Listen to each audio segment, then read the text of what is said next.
when she told me she wanted a break. I surprised myself. No tears, no pleading, not even question. I simply sat, watching her across the kitchen, and felt something inside me click into silence. For a long time I'd been trying to repair a marriage that, it turned out, she had already checked out of. The late-night messages, the sudden overtime, the furtive way she hit her phone.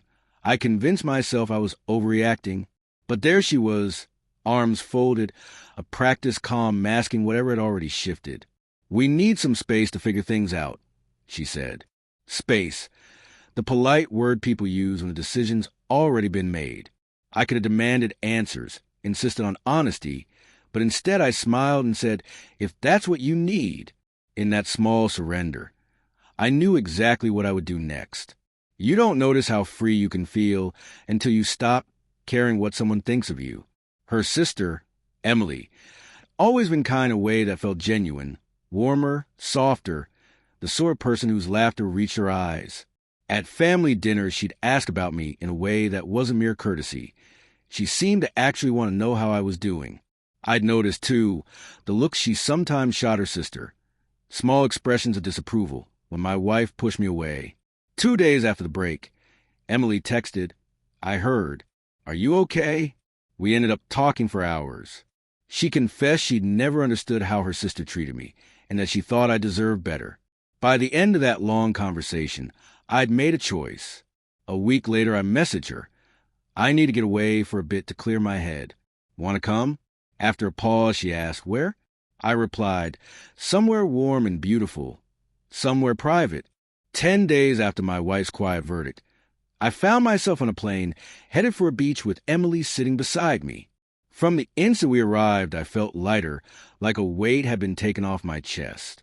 The sea breeze, the crash of the waves, the sun on my skin, it all felt like waking up. Emily glowed in a sundress that fluttered with the wind. Her laugh sounded like it had room to breathe. We walked along the shore, drank too many fruity cocktails, and talked about everything. Childhood memories, hopes, and, of course, the mess at home. The trip didn't feel like payback while we were there. It felt like reclaiming a part of myself I'd been missing. The petty victory came later. On the third day, Emily posted a photo to Instagram. 2 glasses tilted toward each other, the ocean behind them. Her caption, "Best company, best view." She didn't tag me, but she didn't need to. People noticed. My wife's circle saw it. Within a day, my phone lit up with messages from my wife. "Where are you? Why is Emily posting vacation pics? Are you with her?" I didn't answer.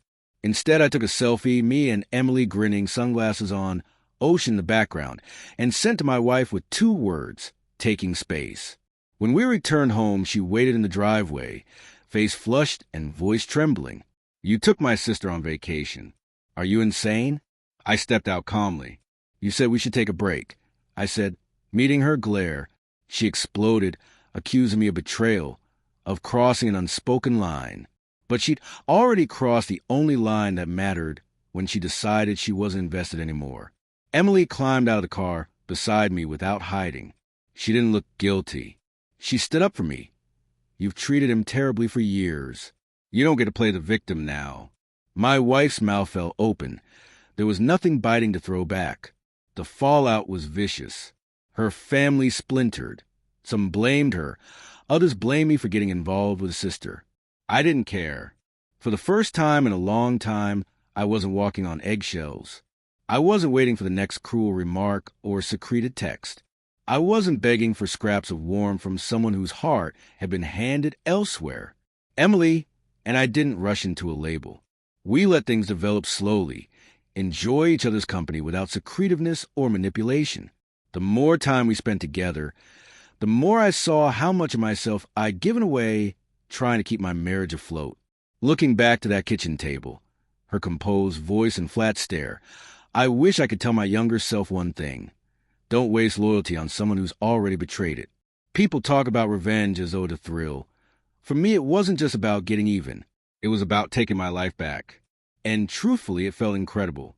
So if someone tries to pause your life, don't just wait for them to hit play again. Move, live, reclaim what's yours.